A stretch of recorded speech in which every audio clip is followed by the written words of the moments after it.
Hey guys, Tara here for Rev3 Games, and I'm sitting next to Daniel Nordlander. He is from Yager Development. You guys are working on Dead Island 2, which is kind of a new thing for you. The first one was developed by Techland. You guys have previously worked on Spec Ops: The Line, which was praised so highly for its narrative and story elements.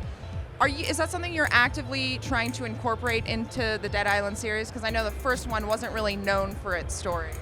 Yeah, I mean, for sure, Yager has its own kind of take on things, I would say, and I would say we're very kind of meticulous with details. So, even though Dead Island is not something we're trying to make into this serious thing all of a sudden, because, when you play the first game, it does have kind of serious elements in the story, but if you look at the gameplay, actually, you're running around and killing zombies in like this really over-the-top ways.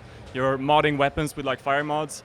And that's something we wanted to look at, and actually what we did when we started pre-production was we actually prototyped the entire game in Unreal Engine 3, and the first approach we did was we looked at the trailer of the first game that was really great, so well done, and we were like, okay, we're gonna do that, we just did Spec Ops, let's go the serious route, and that was cool, we had a prototype that was working quite well, but then we added co-op on top of it. And we realized that that's just not working because, if you have this moral decision or like a serious moment, but in the background you have your friend running around, slaying zombies, you just get this weird disconnect. So we just decided to embrace the fun and kind of go all in for this kind of lighthearted, more fun approach and kind of match the narrative to what you're actually doing in the gameplay. So that's what we ended up with now for Dead Island 2, this more fun approach. But like I said, I think Yager still has its stamp on it in looking at the details and doing a lot of research. For example, we had some people going over to California scanning trees. So like the trees in our game are actual Californian trees. Yeah. And also it was really important to us to bring the second game into more like familiar territory. So the first one took place on an island that's completely fictional.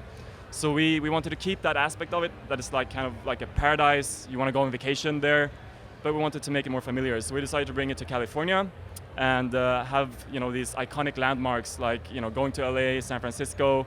We had the Hollywood sign in there in the demo, as you might have seen, which we had to pay a lot of money for. We didn't know that when we wanted to have it there, but yeah.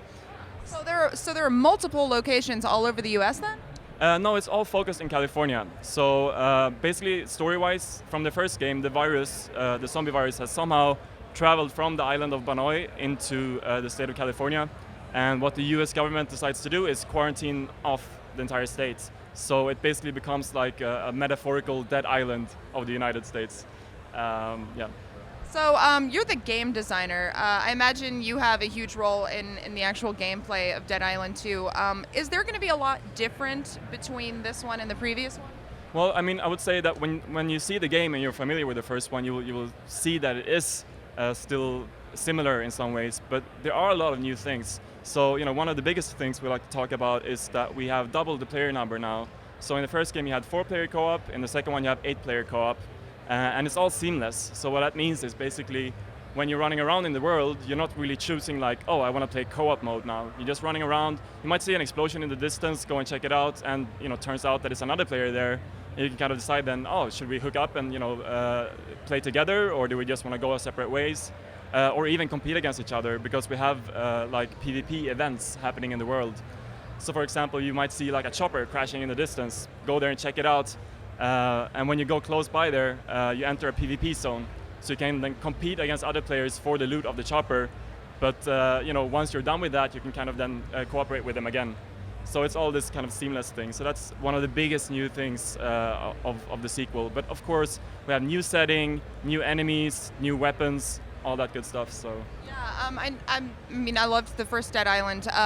Weapon combining was sort of a huge part of that game, and I noticed in the demo for Dead Island 2, you guys, it seems like it's a lot easier and quicker to do that now. Can you explain that a little bit? Yeah, sure. So I mean, what you saw in the demo today is that you can go and gather like electronic components from the electronics store, and that will unlock a shock mod for one of your weapons. Actually in the demo that happens automatically, but in the final game you need to find a crafting blueprint similar to the first game, and then you can kind of decide what weapon you want to craft the mod on. But what's new about it in the second game now is you can craft on the fly and repair your weapons on the fly. So in the first game you would have to find a workbench and go there, and that kind of took you out of the action a little bit. So we decided to streamline it, allow you to do it anywhere, but you kind of need to have a buddy guarding you while you do it, because you don't really pause the game when you're doing it. So again, brings this kind of co-op gameplay into it. Yeah, that was one of my biggest frustrations with the first game, is that you had to find those weapon crafting benches, and now it seems like, at least from the demo that I played, you can just pick up items, and if there's a weapon weapon mod that you can craft, it sort of automatically does it?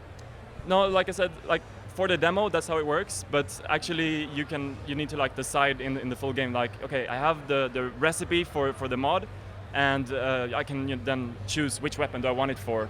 But every mod works with every weapon. We have a bunch of new mods as well that are really cool. We have like the freeze mod, freezes enemies. We have like the pheromone mod, which makes zombies attack each other. And we have some mods that actually work different depending on the enemy you're fighting against. So we have human enemies in the game as well. So we have a mod for that's called the poison mod.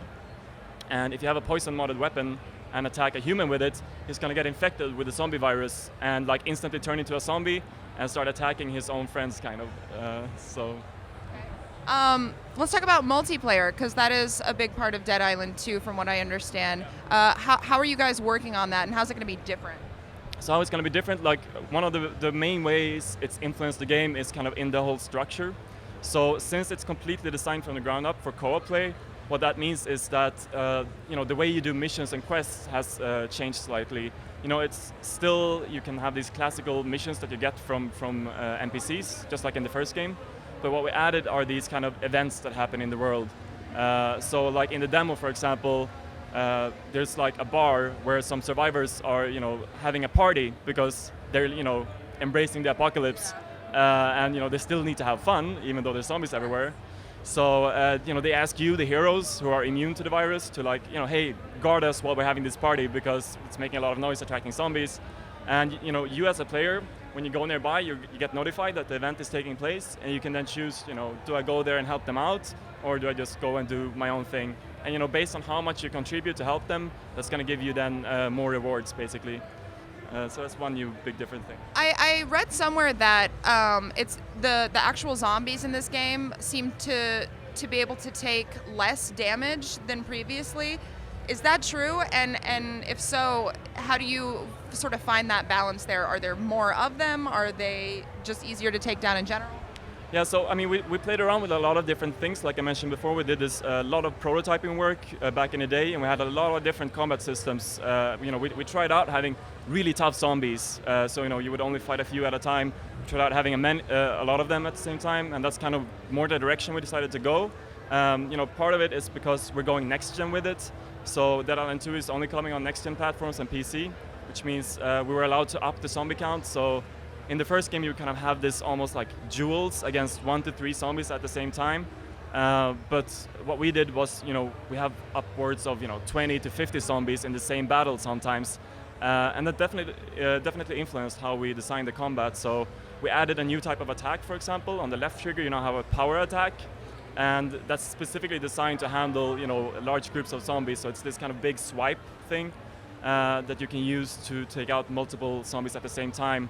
We also looked at the kick mechanic that was there in the first game. It's still in the second one, but we looked at ways to improve that also when you have large groups of zombies. So for example, when you kick a zombie and it stumbles into other zombies, you get this like domino effect where it makes the other zombies stumble as well.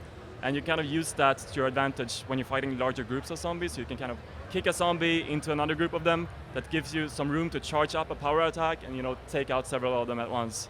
You guys still have the rage feature, right? Yeah. Has that changed at all? I mean, it's kind of similar to the first game, but how it worked there was it was more like a mode you activated, and for us now it's more like a specific kind of attack. So we have new classes in the game, and each class has their own fury attack. So you basically build up rage by killing zombies, and then when your fury meter fills up, you can then press the right bumper, and that's going to trigger one of these attacks. So for the 2 classes we have in the demo today, we have the Berserker. He's kind of your tank class, and his fury attack is like a super powerful kick, sends zombies flying like into the distance. And then we have the Speeder, which is kind of our assassin roguelike character.